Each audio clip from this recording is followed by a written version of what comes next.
Randy Johnson and Ichiro. It's like two ships in the night because they never played together. I guess I shouldn't have thought this, but I wasn't picturing Ichiro in his uniform during the picture. But yeah, it's spring training and Ichiro's in his uniform. I mean, I don't know if Ichiro has any other clothes.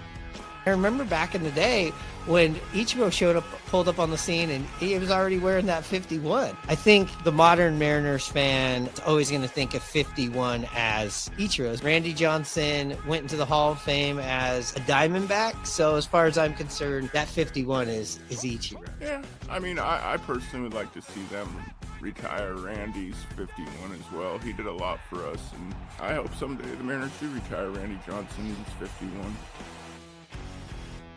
So my best friend, his name is Myron Sumner, and he's from Seattle, born and raised, from the Ballard area. He grew up, he loves you. He's very upset that I'm getting to talk to you right now, but he has a Mariners podcast called Rye Bread and Mustard, named after the famous saying. Yes, by Dave Niehaus.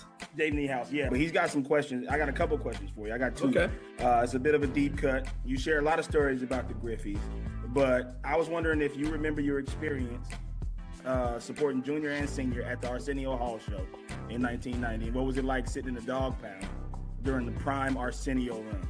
I do remember that. I don't remember how I ended up going to the show with them. Ken was so young. You know, when he would go places, he'd be like, man, come with me, come speak with me, come I'm going to a school, you gotta go. He was so shy. Now he can't quit talking. But seeing those two on there, that was pretty cool. They shouted you out. You had a moment on camera that was cool. I watched the clip last night. Oh, that's funny. You're going way back machine with that one. Get ready to play hardball in the Kingdom. Take me to the ball game. I want to see the Ants. The Mariners are playing hardball. Did it again and again and again. Did it again. Princess Tours, the vacation company, brings you the best show in baseball when the San Diego Chicken plays hardball with the Seattle Mariners and the Baltimore Orioles tonight in the Kingdom.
All right, there we go. All right, just in time. That was a nice little transition. I don't know how many videos we had to play there. I don't know if we got any more.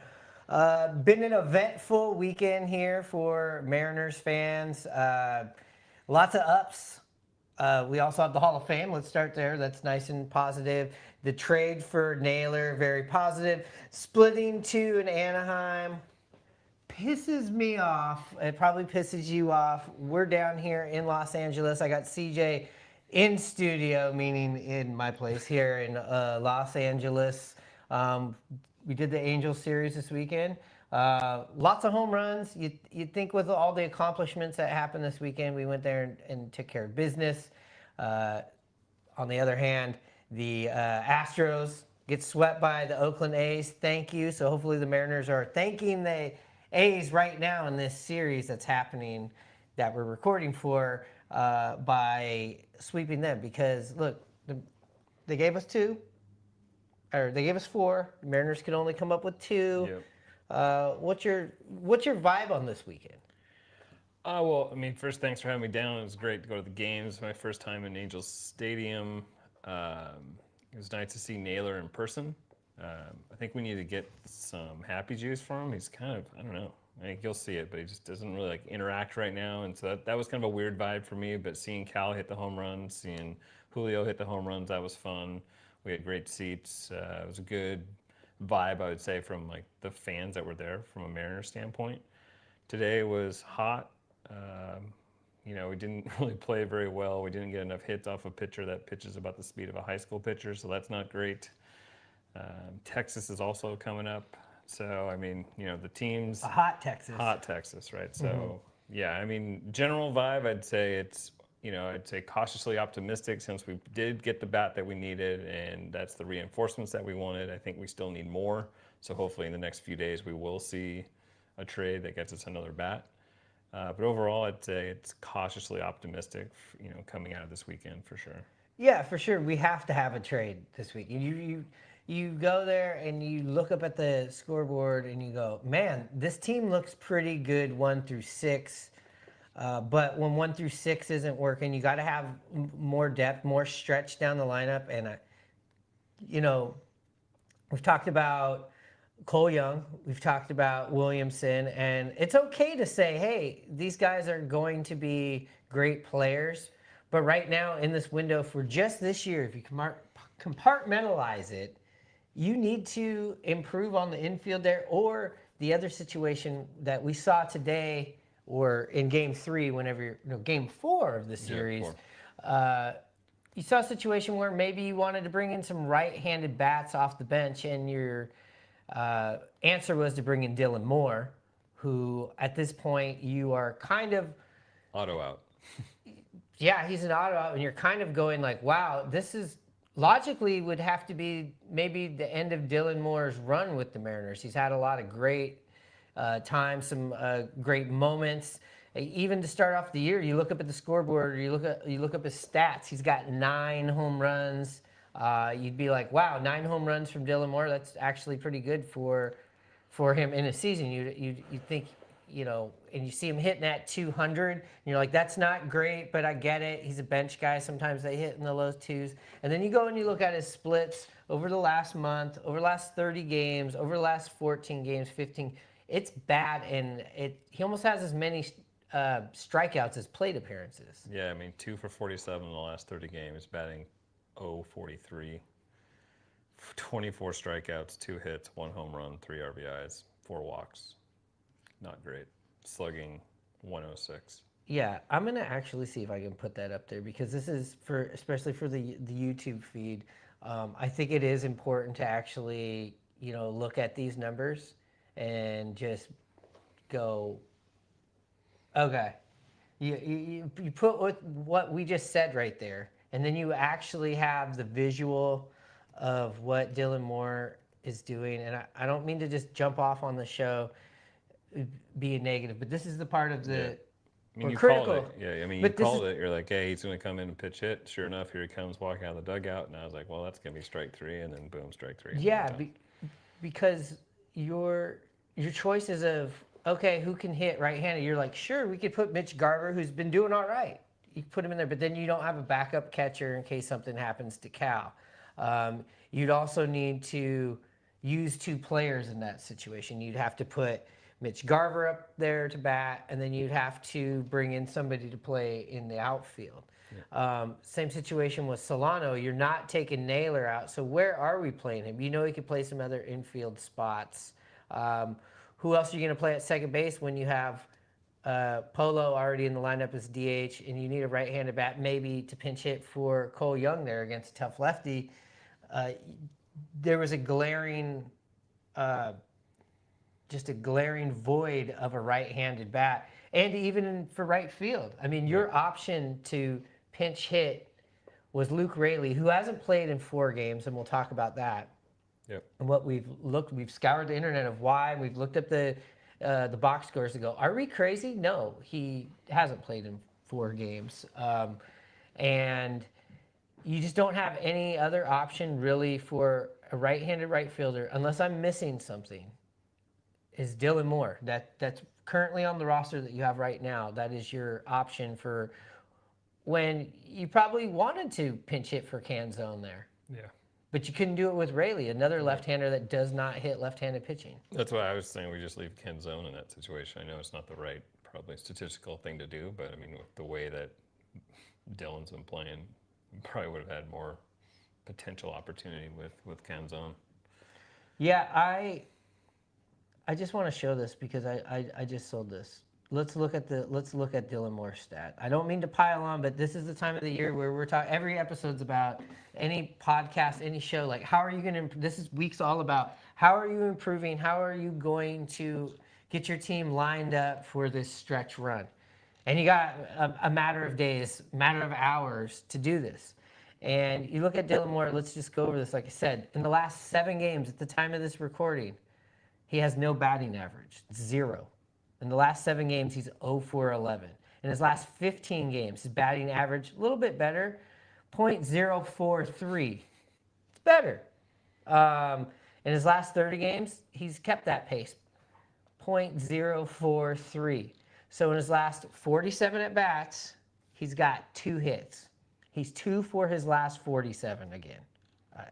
I hate to repeat that, but I just want to drive it home. Also, last 15 games, 2 for 23, last 7, 0 for 11. And then we go to the strikeouts. How many strikeouts does this guy have in the 24 strikeouts in the last 30 games. 24 strikeouts in the last 30 games. You know, if he is, I get it. There's value in that he's a defensive replacement. I get it that he's a pinch hitter. As he gets on base, he can do things. He doesn't get on base by himself, so he's got to pinch hit. And I hate to pile on it, but you can improve in that situation. In that position, that needs to be improved. We also seen Luke Raley, like we talked about it. We didn't see him once in Anaheim. I didn't even see him in the dugout. I was sitting 5 rows behind it. Yeah, or warming up, being there for 2 games and being there a little bit early to see that. Didn't even see him anywhere, which is interesting. Yeah, and we were kind of looking around, and we were on what is this, RotoWire, and this kind of made some sense because Hanno, if we go back, I can't roll the footages right now. I'm juggling too many things right now. We're doing this off this iPhone here. Luke Raley, he was mentioning when we were first getting into all the deadline stuff in our All-Star break episode following the All-Star game, Hanno, he was saying on here, he thinks his theory was Luke Raley is going to be the odd man out if we were to go and get a left-handed first baseman. And I think it's starting to kind of come to fruition. You didn't see him play all weekend. You never saw him and Canzone split any time. We've already established that. Kind of weird. He was playing a lot of first base.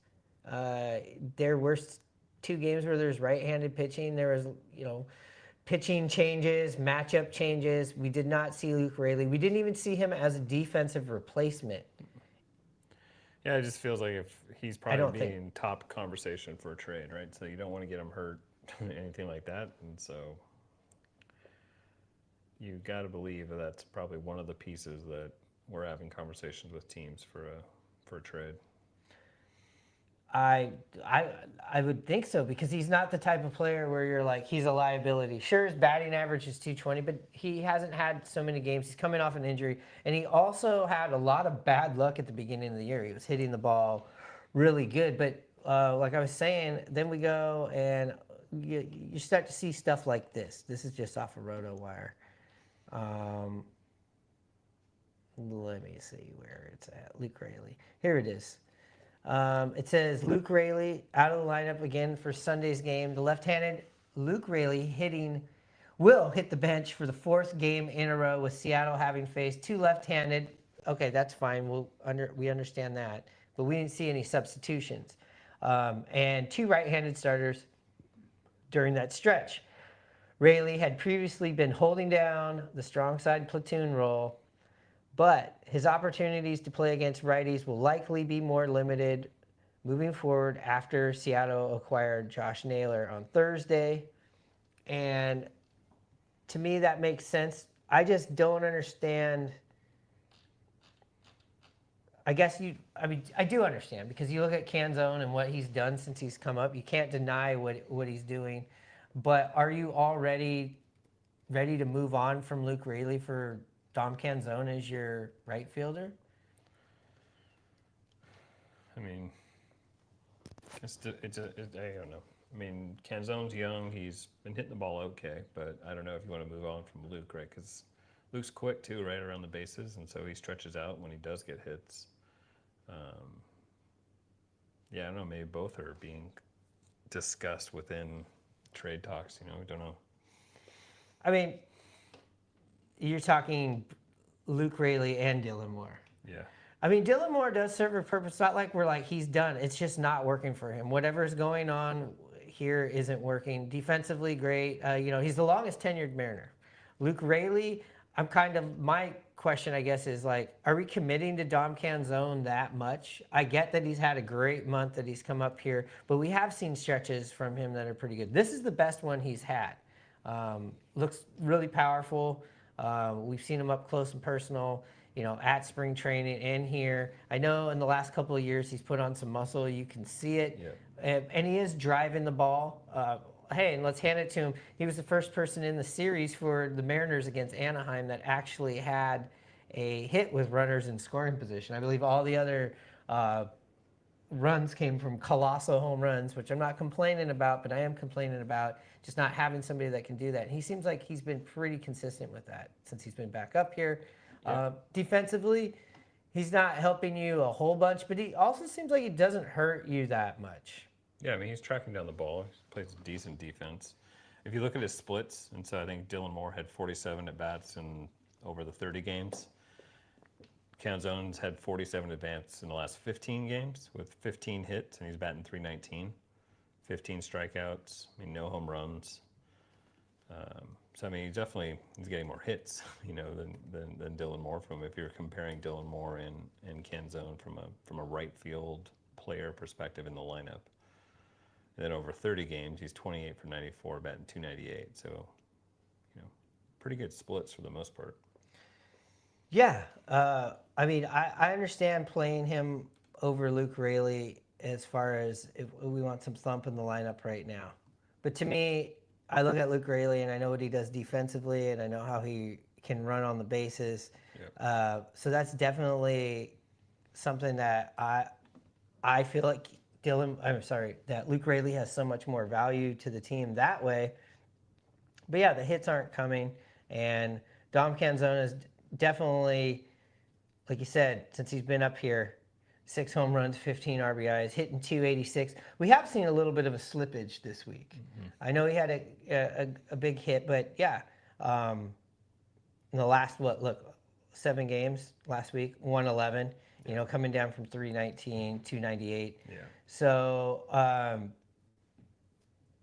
I guess my question is, are we committing to him that way? And if we are, we still have this problem. And I'm guessing the Mariners are going to address it this week. You'd think they have to.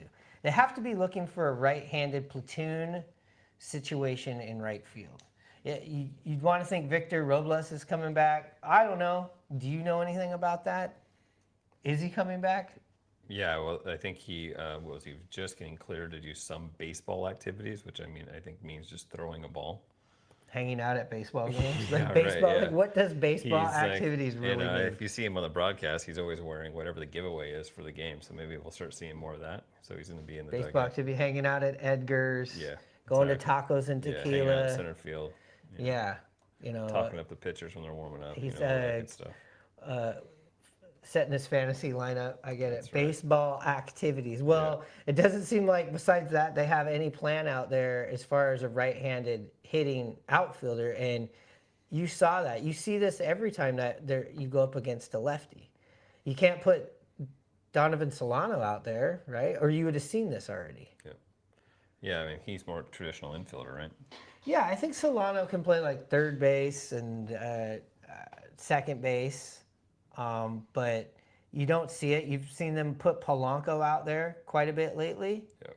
And, you also wonder, like, what is that about? And I know that Hannah and I were texting me about that. So what were your thoughts about that of Polanco out there twice in the series? Yeah, it's interesting, right? 'Cause I think Cole is a more traditional second baseman, youngster coming into play, but then Polanco, is there a chance we move Cole Young? I mean, he hasn't really, I guess, proven himself since he's coming up, but he's a young talent. So is it something where we're looking at Cole being part of the trade piece and then we put Polanco at second?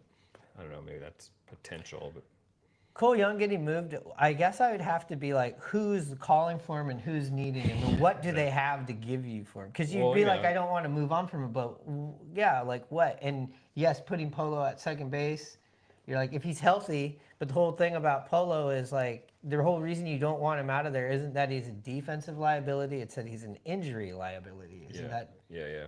I mean, there's also, I think, like we saw today, like not turning the double play, and maybe it's because the players are getting down the line faster. But I don't know if there's some arm strength issue with Cole Young, but it seems like he's a little soft with the throws, just from not being able to turn some. We were sitting right there. It took all day to get a double play, and the balls. To be fair, they weren't stung too hard, but yeah. Hanno had to say this about the second base situation. He said, yeah, the Polo situation, I still have not figured out. No, he played second base in the first game. Cal DH Saturday. So who DH'd the other games? I didn't. Oh, he didn't say he watched. He didn't say he watched too closely. But him all of a sudden being out there twice is a little bit. There's some smoke about that. If you guys have any comments on that, put that in the comments. I'll try to do a better job at getting to those.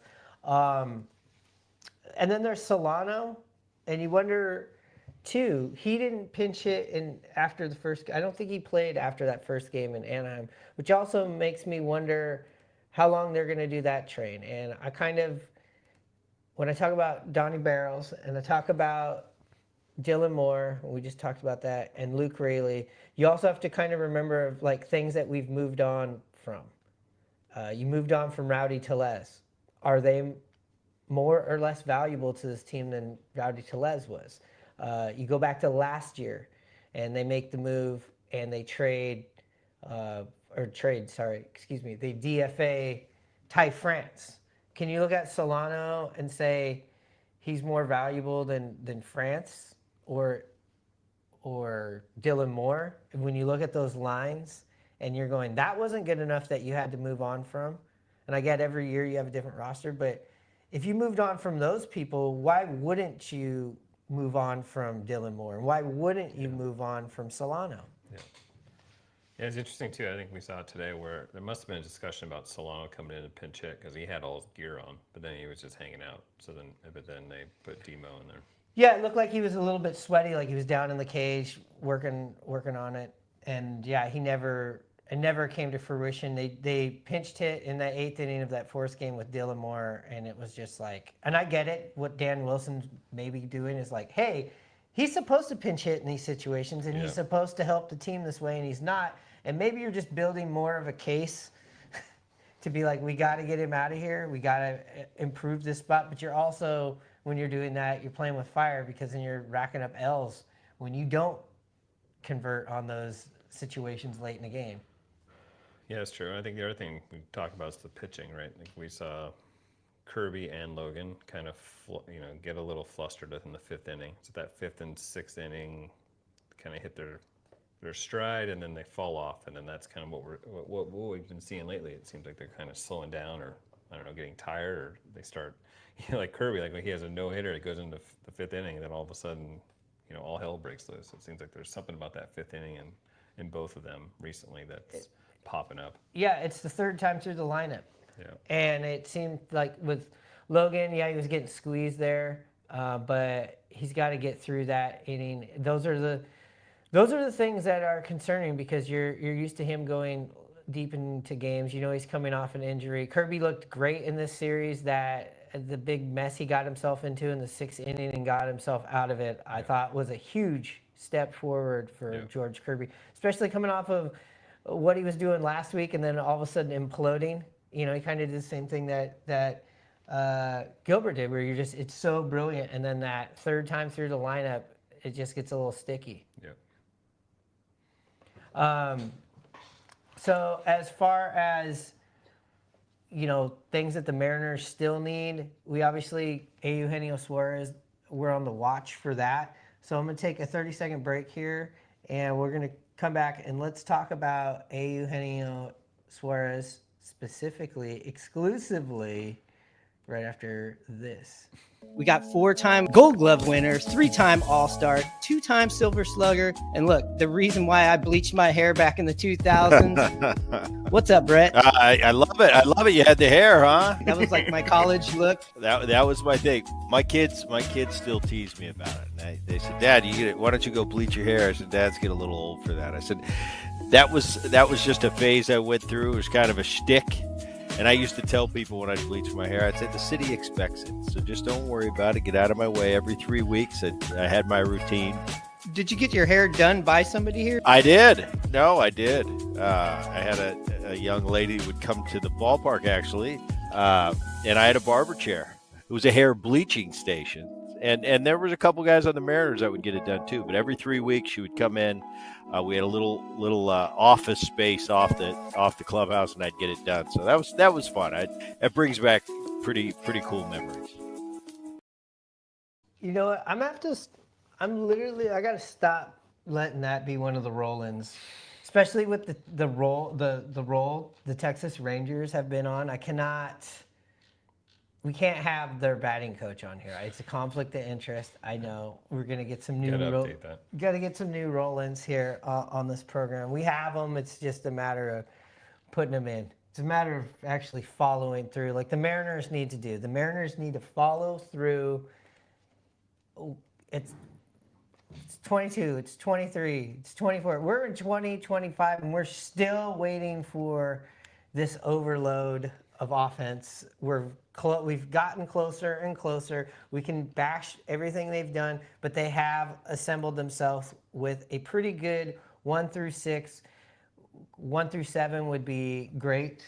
That seems like that's what you got to compete with, especially when you get to the postseason and all these teams just have so much depth. Who's it going to be? It seems like Eugenio Suarez seems to be the fit, but what you're hearing, CJ, and reading is the price tag is getting pretty out there. Yeah, I've seen a few things, and the latest one I saw is the Yankees backed out because they're asking for a major league bat plus a AAA player and a AA player, and then that's when they backed out. But who knows, right? It's just rumors, feels, and things you read online. But that'd be a lot, right? So but I mean, if you look at what we've been seeing, that major league bat could be Luke Raley, that'd be the major league bat, and then you look at potentially Ford, right, and then maybe Ty Pete. I think those are some names that are getting thrown around. They also might want pitching, so I don't know. Do you look at Hancock? I don't know. I think for me, it's like we could have just signed Gino. We don't have to be in this situation where we're having to trade our draft capital and prospects to get a guy back, but for a rental. But so it'd be great if we could do something where it's a trade and sign, but that probably won't happen. But it would be crazy if they end up going Gino and Marte, like if we do something absolutely nuts. But so you're saying they want somebody that's major league ready, playing right now. Yep.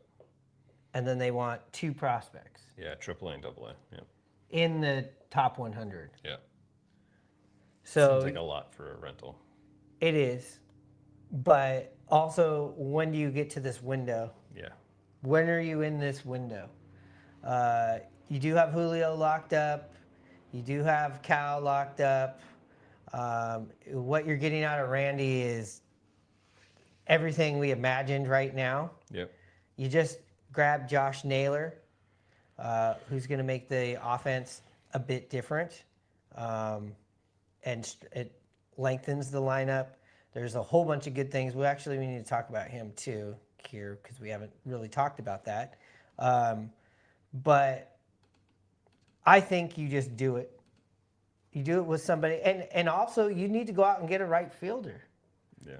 So that I'm not really up to speed on, like what outfielders are available. I know there was at one point they were talking about the Mariners, at one point where the rumors were they were into Mullins, into Baltimore, Duran. So I think you do need to go get this one big guy. You definitely need some sort of offensive help with power. I think you've got the 292. You got the low strikeout, even though he seems like he struck out a lot this weekend in Anaheim. You do have the low strikeout guy. You still haven't addressed getting more power. I know the Mariners, I think they're about like 5th or 6th in home runs. So it's not like they're lacking power, but it just seems like you need more of them because they can turn the light on and turn the light switch off very easily. Yeah, Stephen Kwan's a name, but he's not really a power guy, right? It's more speed. Yeah, and Kwan, I believe, is left-handed as well. He's more of a left fielder too. Yeah. Yeah, Duran, but is Boston going to deal him? I know Boston's going to be making some moves, but look, at the time we're recording this, we're either tied or we're behind Boston. Yeah. In the wild card. So. Yeah, I mean, from just looking at what's available out there, they're willing to trade. It seems like there's more like relief pitchers, which is a space that we need. So maybe we make a move for some relief pitching.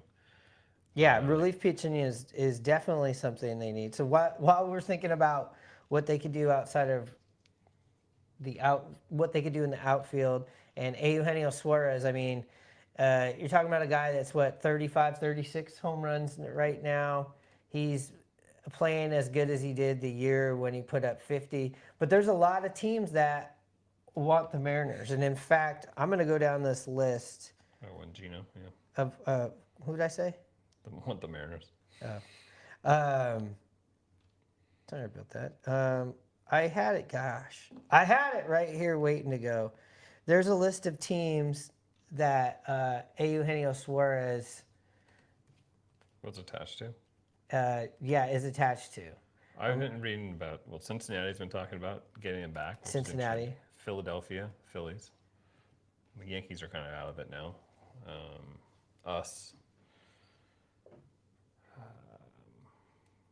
I don't know who else would be up there. Well, as far as, let's just pull this up. I'm just going to cheat right here. I'm just going to cheat. Here we go. I believe, here it is, MLBs. Who needs him the most? We're going to go right off at MLB. Perfect. That's all you had to search for. When in doubt, yeah. All I had to do was do that. Let me pull this up. This is a list, and I thought this was interesting. They said, who needs him the most, right? And you're right, Philadelphia Phillies. Why are the Phillies atop this list? And they have them number 1.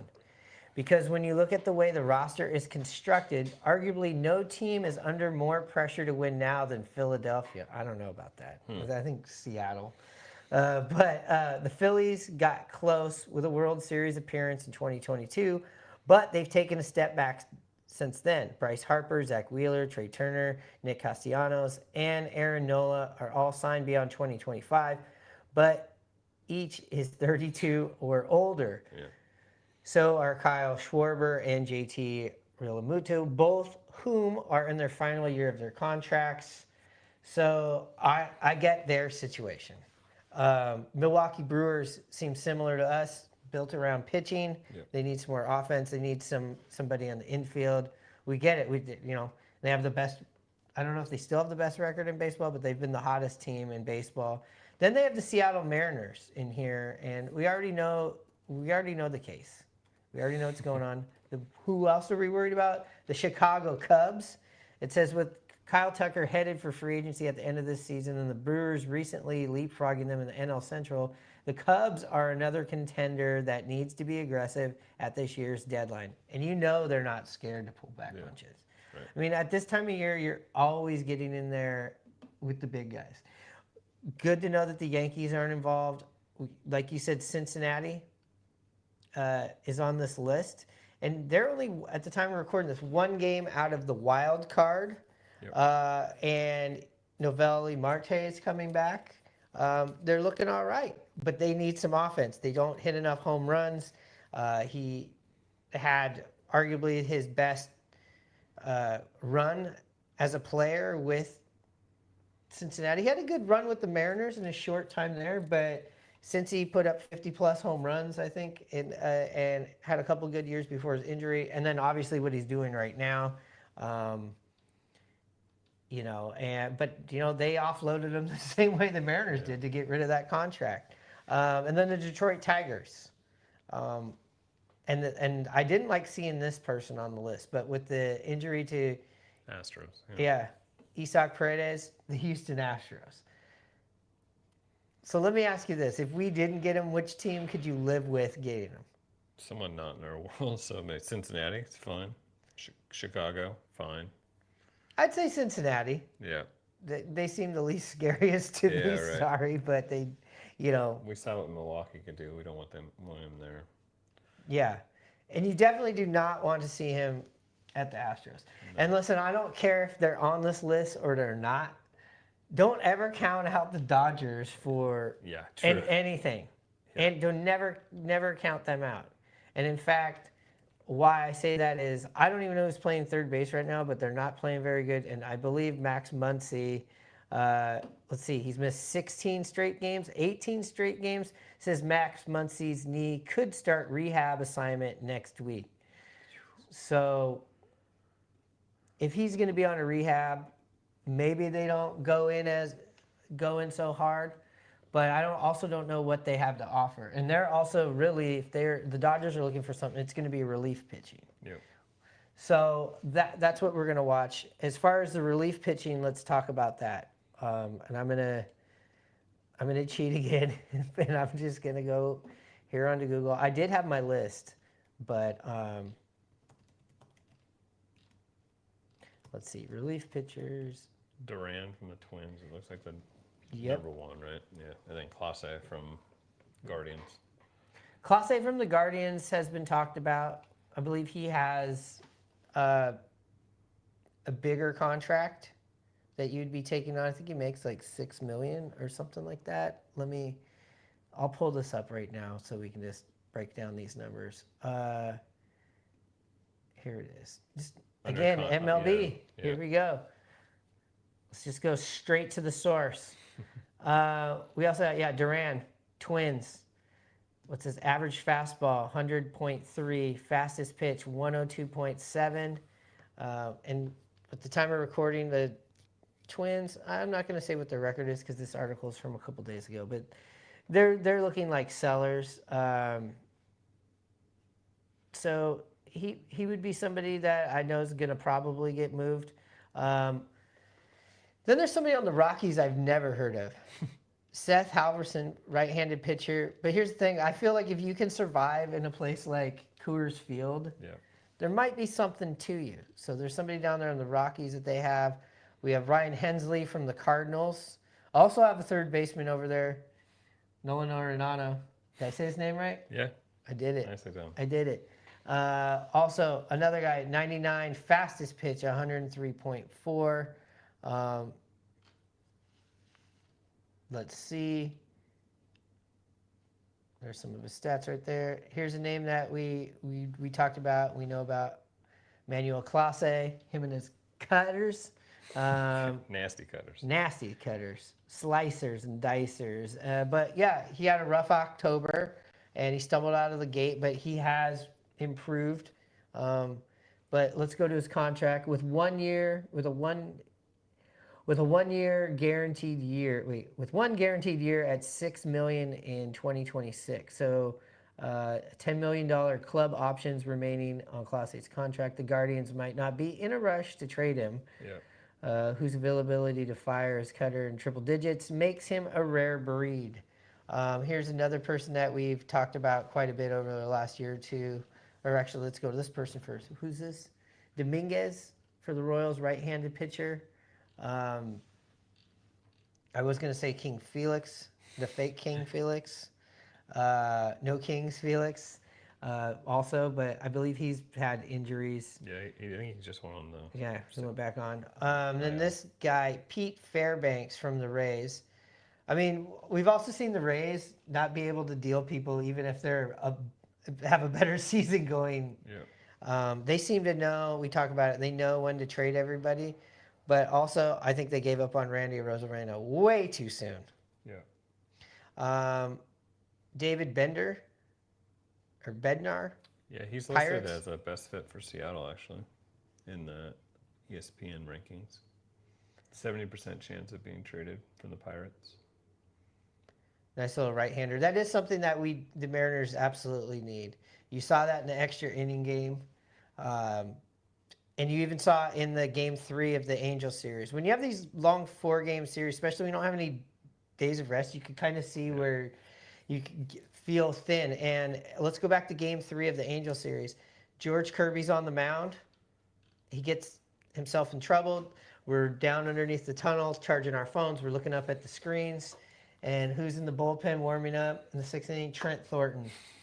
It just didn't make you feel great in that situation. It also made you feel not so great in that extra inning game, and you had Legumina in there right away in the 10th. That's somebody that I'd want to see in like the 12th in those situations. You definitely 1 or 2 guys. I think maybe 2 guys, maybe one, somebody like this.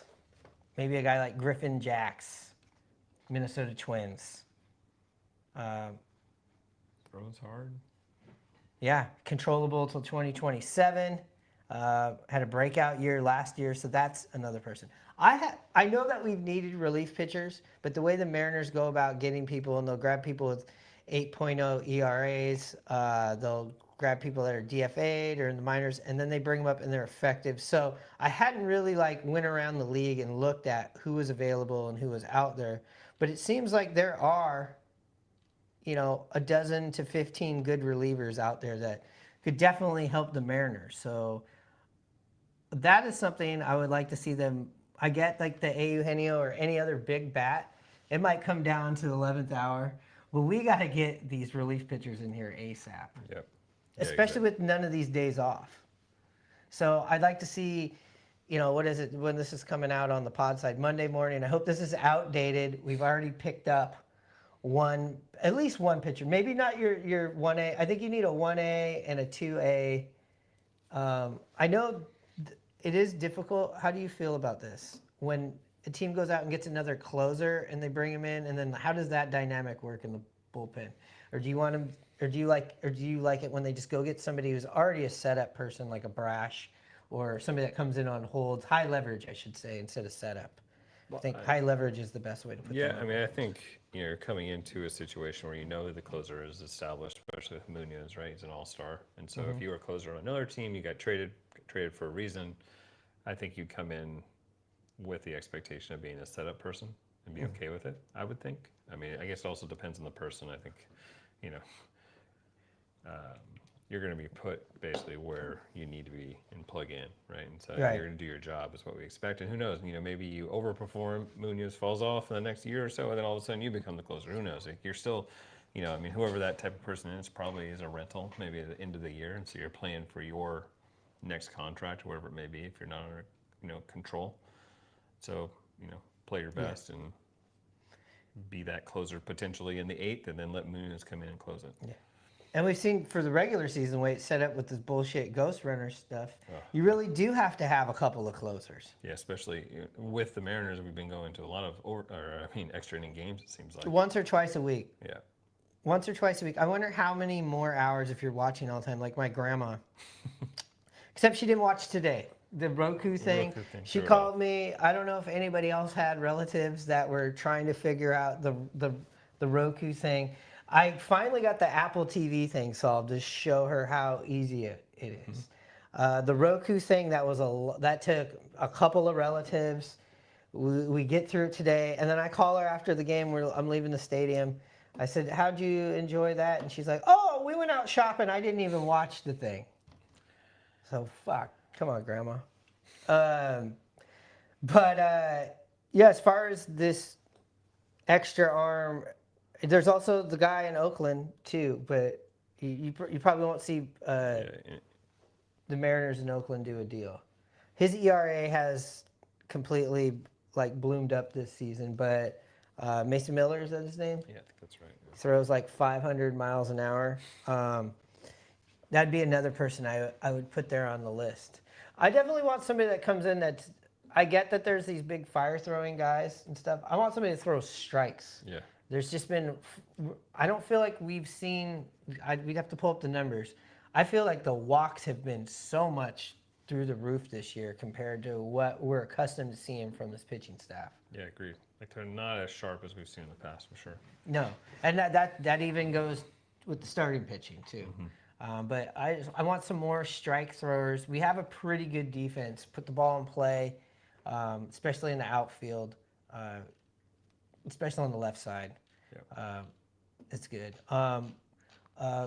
So I mean that's pretty much where we're at, right? With that, as far as two other things that we should talk about. One, we never talked about the acquisition of Naylor on this show. We watched him this weekend. He is a salty little grumpy dude, and he's Canadian, so it's very strange. Usually they're very like light. I don't know. There's like a golf reference where like Bryson DeChambeau is always looked at as like a sour guy. Then he got into YouTube, and then you start to see his personality. That's kind of what I'm thinking about with Naylor, is that we need to see some personality somewhere. And maybe some interviews or something. Maybe when he gets back in Seattle, we'll start seeing that. But just from the limited exposure that we had to him in the last 2 days, it just, I don't know. Like, it also doesn't even look like the team's talking to him for like. It's very strange. Really I seen Dan Wilson talk to him. I seen him make a couple gestures to Dumper, and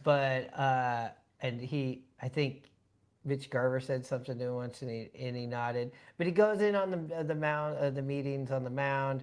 What I did enjoy about him though is he untucks his shirt as fast as he possibly can when the game's over. He did dance yesterday. He did the dance. Yeah. But you know how JP will untuck, casually. I mean, Naylor's like, it's over. I'm taking this off. Like he's.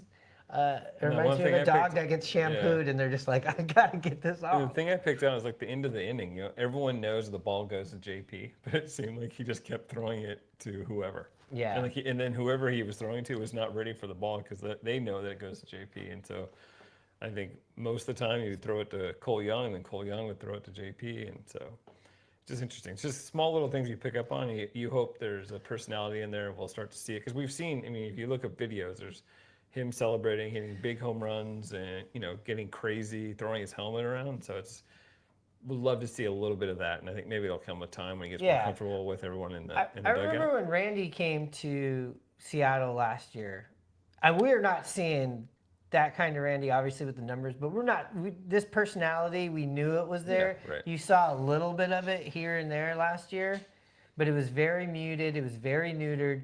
And now you look at Randy, and it's like we're getting Randy land. So I'm sure the Naylor thing's gonna come about, but he really didn't say anything to anybody, as far as you could see on the field. I don't know what they're doing when they're tucked in under the dugout or in the back, but I mean, he's very quiet to himself. Yeah.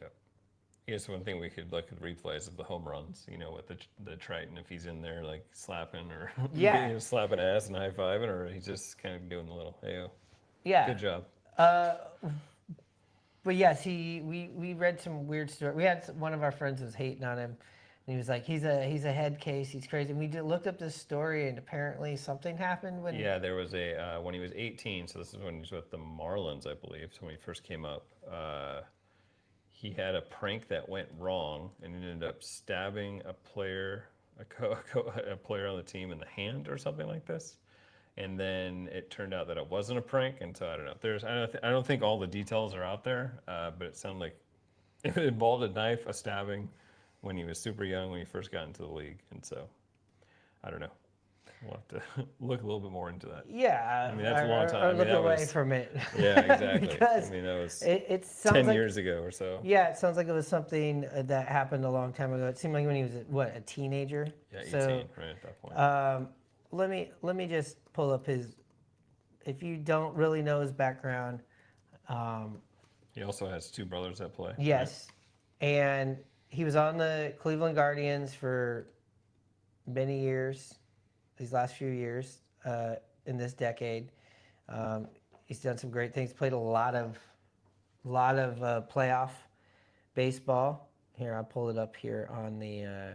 He's Canadian, but and I think when he was drafted, let's see, he was drafted by the Miami Marlins. The Marlins selected Naylor in the first round with the 12th overall selection. I wonder why Maybe that's why he wears 12. I don't know. We'll have to find out.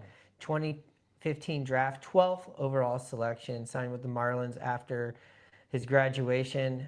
Signing bonus at 2.25, was assigned to the Gulf Coast Marlins, rookie level, so that's where you're saying this.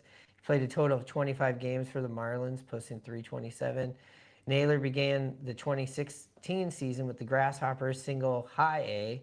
And let's see, he was selected to appear in the Futures game in 2016. On July 26th, he was traded with Carter Capps, who I've mentioned is married to one of my second cousins or third cousins. He also played for the Mariners. Jared Kosar and Luis Castillo to the Padres in exchange for Andrew Cashner, Colin Ray, Tyron Guerrero, and cash considerations. And I think Luis Castillo got traded back to the Marlins on this trade because of a physical thing. That's interesting. And so he made his debut in the major leagues with the San Diego Padres. Because I was wondering why in his interview that he said he didn't know anybody except he had known Munoz or spent some time with Munoz. And I was like, that's a random pairing. Yeah. But that's what happened there. On August 31st, 2020, the Padres traded Naylor, and there's a bunch of people here, but he got traded to the Guardians. And, you know, he's made all-star games. He's played in, you know, the ALCS. And this is a contract year. He went to Arizona. Let's see, right before Christmas, the Diamondbacks got him. And I think this is because possibly they knew they probably couldn't sign him. It doesn't seem like Cleveland keeps people. They kind of in that situation where they come through, they have them until they can't afford them. I mean, you just looked at one of the Hall of Famers today, CC Sabathia, Cleveland. Why would you let him go? Seems like that's just what they do. But happy to have Josh Naylor. Still need some more. Take a quick break and we'll finish up with the good stuff, the really good stuff. And that's talking about Ichiro's Hall of Fame Day. We're going to do a whole episode on that, but we do want to touch on it right here, and we'll do that right when we get back. We're going to find a non-Brett Boone video to play, just not because, okay, anyways.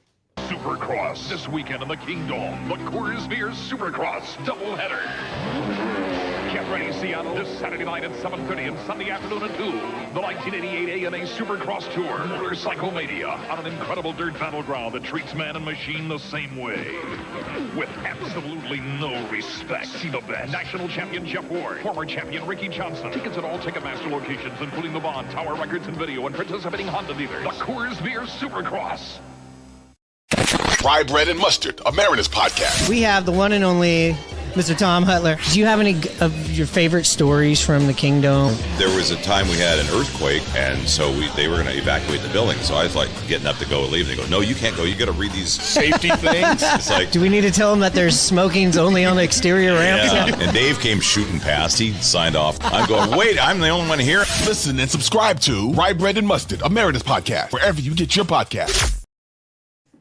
All right, so if you've been watching baseball here in the last 20, 25 years, you know who Ichiro is. If you just joined the Mariners train or bandwagon, first of all, why?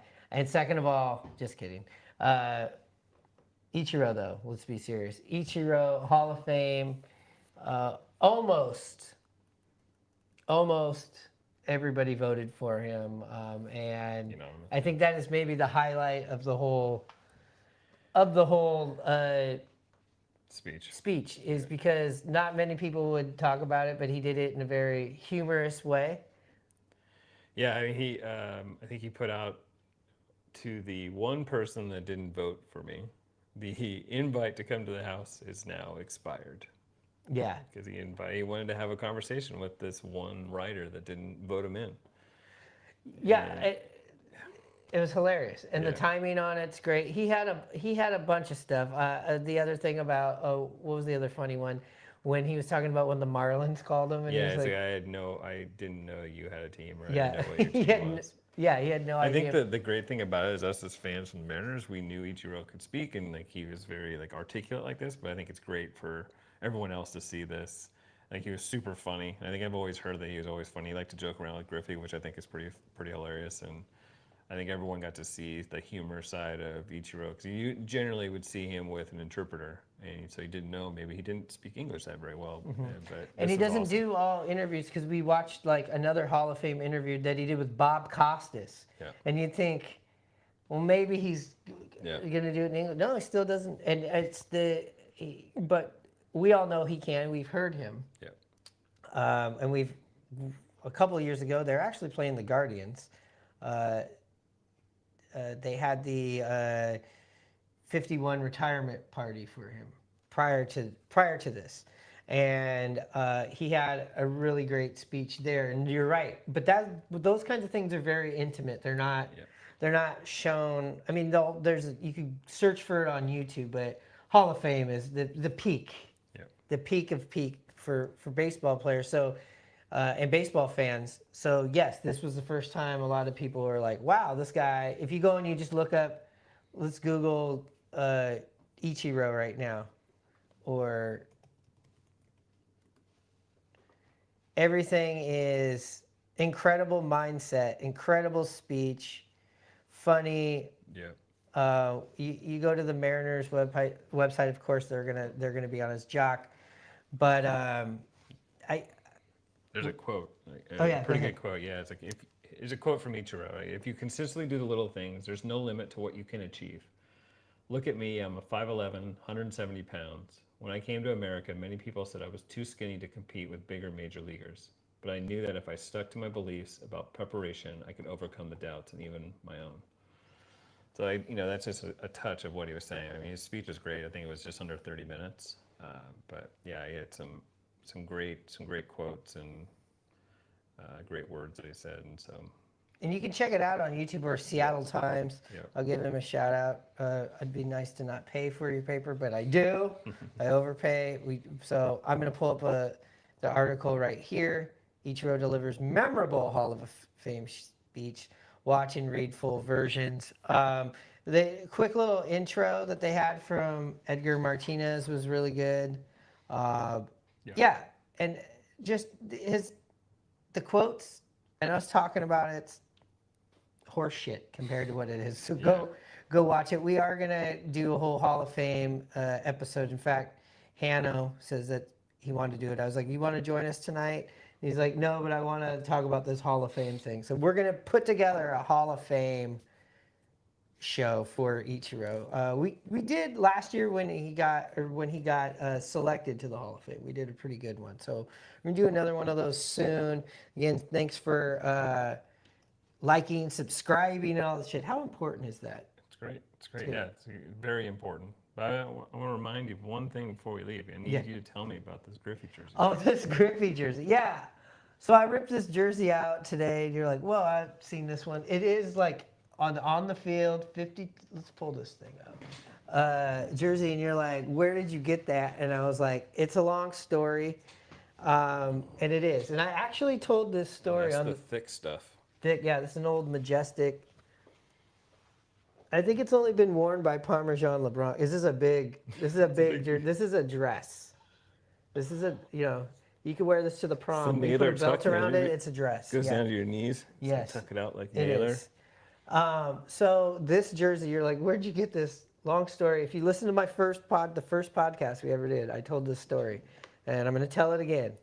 So if you're like, I've heard this one before, man, you are a dedicated person. I might give you a free one of these shirts. You know, when you're rocking the rye bread, when you're rocking this rye bread, you do get the street cred. And you can go to @simply.cora on Instagram or Etsy for your rye bread and mustard street cred apparel. Again, @simply.cora, or you can put a DM in the, I would say the Instagram of rye bread. I barely check the Facebook one I've had Twitter messages that were there for years, since it was Twitter. But again, @simply.cora on Etsy. Also, before I get to this story, In the Clutch, you know the brand. In fact, I'll pull up their website. But we have a promo code. Why don't you tell them what it is there, CJ? Rye bread and mustard. Right, yeah. So I bought a couple shirts when Big Dumper went into the home run derby. So there was a couple new designs on their website for the dumper. So definitely go check it out. Oh, sweet! Yeah, I'm supposed to get some money from that, so I'll help give me it out. back. Yeah, I'll give it back to you. Yeah. The white shirt there. Let me just pull up. Let me just pull up their. Let me pull up their website. These guys are really nice people. Again, you're giving your money to. This money goes to players, their licensed stuff. This just doesn't go to the teams or fanatics. So yeah, here's a Big Dumper one outside of the outhouse. It's the Big Dumper outhouse one. You have the Big Dumper. If you're listening to this on the podcast, you should be watching us live here on the YouTube show. But it is a dump truck dropping off balls. A lot of people have seen this one. Then you got this one, which is a character unisex button shirt. What in the heck is this? Yeah, it's Big Dumper. Yeah. That's awesome. It's very clutch. That's very Tommy Bahama. I could see this shirt would look great, like tucked into some khaki shorts with a big old belt, some high socks, and Birkenstocks. Yeah. Then we just have the Seattle one. Look at this Big Dumper one. Yeah, that's one I picked up. I do like this one, but like Hanno says, I said, do you like this one, Hanno? It's the J-Rod Sonics, but in Mariners colors. And he says, when I was younger, he says that's not a man of our age's shirt. We don't have the arms and the body. But he said, maybe I do, so I'll take it as a compliment. You got Dumpin' Dunkers, No Fly Zone. Yeah. You got Woo. This is like a comic book one. But they have all kinds of stuff. It's not just Mariners stuff. They have baseball, basketball, football, golf. They have a mystery tees. I'm scared of that one. Look at this. Jonathan Class A. They got a Jonathan Class A Mariners shirt. I do remember this from last year. 9 beers, 9 hot dogs, 9 innings. These Nuke Raleys. These ones might even be on clearance. Right? I'm not going to speak for them, but soon. They got some Mitch Hanigers on here. Maybe you get a deal on those. But yeah, go check them out in the clutch. And again, like he said, promo code rye bread and mustard, all one word. I don't think it's cap sensitive, but I always do caps just to hammer it home. Now let's get to the story. I got a jersey years ago, and it was a road gray jersey, which we think they should bring back. Yep, Look at these road grays. They're just beautiful. Boom, they're beautiful. And it didn't have a number on it. And I took it in, and I wanted to get Ken Griffey Jr. because at the time, it was the lean years. It was like 06, 07. I just wanted to get Griffey put on the back, and they're like, no, you can't have Griffey on it because he doesn't play on the Mariners. Huh. So, cut to 2009. I think I got this 2006. I go in. Griffey's coming back. Welcome home. Go back to Seattle. Stay at the hotel across the street from the stadium. I'm pumped up. First things first, I'm going over to get my fucking Griffey stitched on. They're like, all right, we'll do it. We'll do it. All right, great. Fill this shit out. So I fill out the thing. I write Ken Griffey Jr., turn it back in. I go. I relax for the day. It's time to go to the game. Go over and pick up my jersey. Pay whatever it was, buy some other shit while I'm in there, go back to the hotel. I'm about to get dressed. I put the jersey out and I throw it out onto my couch, and it says, Ken Griffey Jr. From armpit to armpit, Ken Griffey Jr. Yes, that was everybody's reaction, and I'm like, what the fuck? So, of course, I run over to the team store. And it's like, I'm running in there like Russell Crowe, bring me your manager, bring me him. So, no, I go up and I show the stitch person what happened. And they're like, I'm just thinking they're going to give me mercy and be like, ooh, this is messed up. And they're like, no, so what? No. You wrote on your slip, and they bring it back to me, you wrote Ken Griffey Jr. We put whatever goes on this slip, we put it on. And I said, I understand. Okay, I get that. But come on. We're talking about the biggest person in this franchise history that's debuting today. That's why we're here. That's why it's sold out. It's opening day. tickets are expensive. Yep. You guys are giving out posters. Welcome back. I'm bringing in a jersey that's blank, and I want to get Griffey's on it. And I write Ken Griffey Jr., and you give me Ken Griffey Jr. with the period, with the space, again, armpit to armpit. And they're just like, too bad. And I am just like, all right, I usually don't do this. I want to talk to a manager. Yep. I don't want to talk to Don Wakamatsu, who's the current manager at the time. I want to talk to the manager of the store. They come down. The manager looks at it. He just looks and goes, oh my God. And they're like, well, he said this. And he's like, yeah, I understand. He goes, look, we're sorry. Let's go. If I give you a new Griffey jersey, will that make it better? And I was like, yeah, exactly, of course. So he's like, okay, come on. I go and I pick out a jersey. I had to get size 52. I was bigger at the time. It was still the 2000s. You're wearing bigger, baggier stuff. Hey, it's coming back. Yep. Might be good. Yep. And he goes, okay, here's the jersey. I go, thanks. He goes, one thing, I need that jersey from you. And I'm like, oh, okay, I don't want it. I was like, so thanks. And then I go to walk out and I go, wait, what are you guys doing with that jersey? And he goes, oh, we're going to put it on the clearance rack and we're going to sell it. Oh, Jesus. So Somebody has a King Griffey Jr. somebody, somewhere Amazing. in Mariner Land has this gray Ken Griffey Jr. road jersey. And on the back, it says Ken Griffey Jr. Or somebody in a third world country. Maybe they sent it down there. I don't know. I kept going back in the team store. And again, this is back in 2009.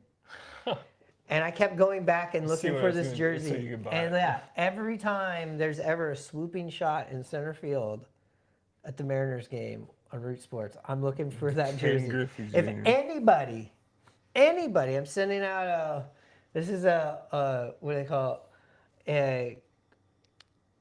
A bat signal. The everybody calling all cars. SOS, yeah. Please. Let us know. Send us a picture. Find us. One, I want them on the podcast. Two, there will be a handsome reward. And it's not a date with me. It is something else. But that is the story of this jersey. It's amazing. It's fantastic. I never told you that story. No, No. Yeah, it happened. That's awesome. Anyways, that's our show. We went way over. We got all our plugs in. We're back. Sorry we didn't have one this last week. It was, I don't know. Big. We'll have more. We'll be back. We'll be back soon. Again, thank you for liking and subscribing. It definitely helps us out. And again, CJ, thanks for coming down. Yeah, thanks for having me. It's amazing. CJ, with that being said, you know what time it is.